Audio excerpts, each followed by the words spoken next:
Majo John, Ned, and Juanito in my tiny house in Acapulco, Mexico. It's so new. There are some finishing touches still to be done. That hole in the ceiling, I'm not sure what that's for. Right now, it's I think where the lizards make their nest. I see lizards coming in and out of there. I want to tell a story. I've referred in 2 videos lately to Mariel, uh, my flame in Xalapa, Mexico, the capital of Veracruz, spectacular city. And I had been staying in a lovely but inexpensive hotel right downtown in Xalapa and had to get to the mechanic shop to pick up my camper van. So I had never before seen a female taxi driver, an El Diamante. They were all guys. But the taxi that I flagged down had this adorable young woman. She turned out to be 35. So cute that when I sent her picture to a friend back in the US, they said, wow. And she was a wow. And she was really smart, funny, very talented, sang like an angel along with the radio, drove like the wind. Oh my God, she drove that. It was a nice like Toyota taxi, but she drove it super fast and took amazing risks, but so skillfully that the most I ever could say was, that was pretty good. You pulled that off nice. So I never was scared in the taxi with her. So she took me, it was a 10-minute ride to the mechanic, and we fell in love, basically, in 10 minutes. And I've been using the line, fools rush in, because why I didn't make more, I did notice the fact that even though she apparently fell in love with me, she wildly overcharged me. It should have been a 50 peso fare, and she hit me with 150. I didn't quibble. But then a couple of days I rode in the taxi with her all day, because on the weekends, that's all she did. She lived in Cardell, 2 hours south, but she was in Xalapa to drive what turned out to be her dad's taxi. He drove it during the week, and she drove it on the weekends. So she overcharged everybody. Everybody who got in the taxi, they'd say, no, we never pay that much. And she was like, take it or leave it. Get another taxi if you want. She would not negotiate. So there were some signs, There were some signs. And it was odd that a taxi driver who only worked 2 days a week had 2 apartments and a house. She had an apartment in Xalapa, pretty decent apartment, nice new apartment, and an apartment by the beach, and a house in Cardell that she was busy fixing up. So I stayed a couple of nights with her at her apartment, and she informed me that she had been dumped very badly by some guy, and part of her healing process and why she was doing so well was that she had taken a 1-year celibacy break, had 3 months to run, and I would sleep. She put me in another room. I don't think it had a bedding. It goes on the floor. Yeah.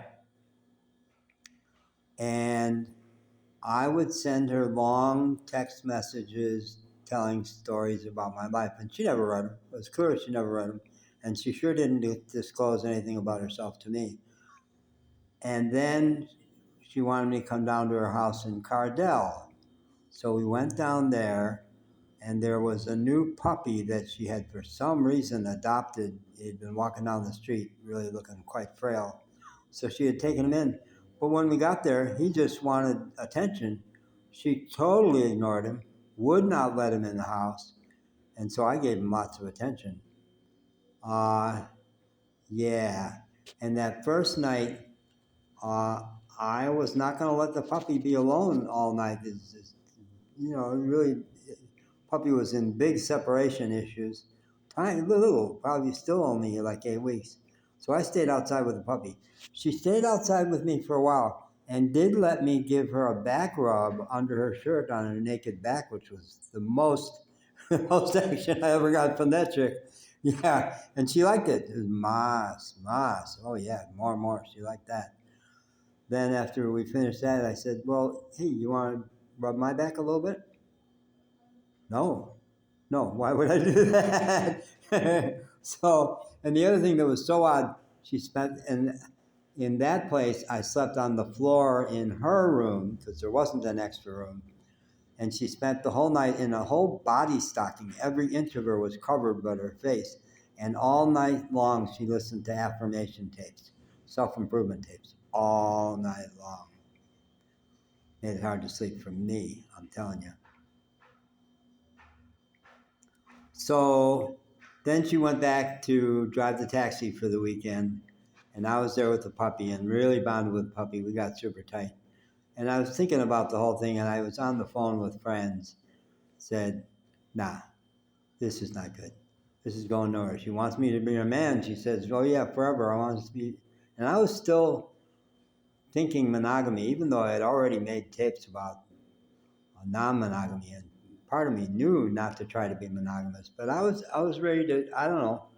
But then I said, no, this is terrible. So when she got back, I said, I want to go back to Xalapa. She had said, I'll have my dad, if you decide you want to go back, I'll have my dad take you back. So I'd like to arrange for your dad to take me back. No, it's over. I'm not going to be your man. And she said, no problem. And in a text to my friends, I said, what a heartbreaker I am. That poor girl. But actually, it was clear that she was really upset and mad. She was incredibly athletic. She had an in-the-ground pool in the back, but with a little ridge, like a foot wide and maybe a foot high. She would dance on that ridge. She was an amazing dancer. Dance on that ridge. And a sign of how ungrounded she had gotten was she decided she wanted to do some repairs on the roof. The ladder did not reach all the way. She stood on the top of a very tall ladder and pulled herself up. She was super strong onto the roof and was like prancing around on the roof. I went, no, she's lost it. She is really ungrounded. So she said, well, let's go to the beach. And I said, no, I really don't want to do anything with you. I just want to go back to Xalapa. Okay, I'll take you back.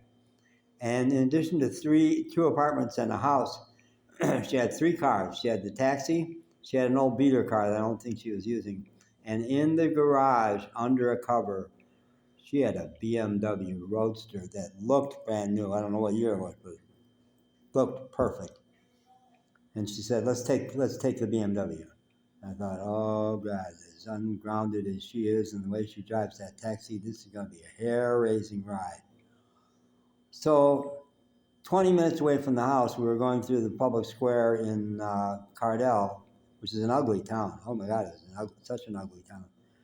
And she changed her mind. She says, no, I'm going to the beach. I'm going to the beach. You and the puppy, because I was taking the puppy with me. You and the puppy get out. I'll be back in an hour. And it was late. It was like 5 o'clock, starting to get cool off. And she dumped me out of the car so fast, I never had a chance to ask for a sweater. So I spent that hour with the puppy, getting cold and getting mad. I was mad. So when she came back, she was all happy and dancing through the park barefoot and said, okay, let's go. And when we got to the car, I said, I need a sweater because it was a convertible. She says, I'm in a hurry. Let's go. And that was all it took. I said, now, damn it. And she looked at me, took off with all my shit in the car, all my peripherals, my phone, all my clothes, everything, ditched me, dumped me and the puppy in the park at dusk. And she knew I had no money. Yeah, I came out smelling like a rose because I managed to get to the Coppel store and my buddy Lee sent me some money. And I got 100, God, how much pesos? And it was a couple hundred pesos to get into Xalapa, but they took me to my camper van.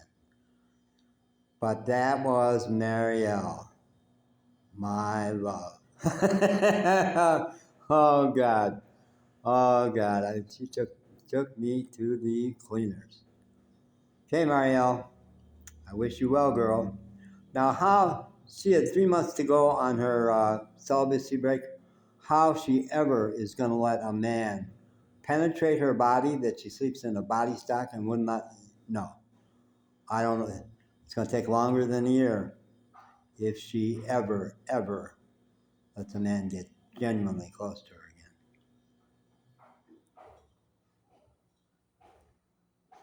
again. So, what this means about me, I don't know. We take a team of psychoanalysts to parse that out. All right, bye.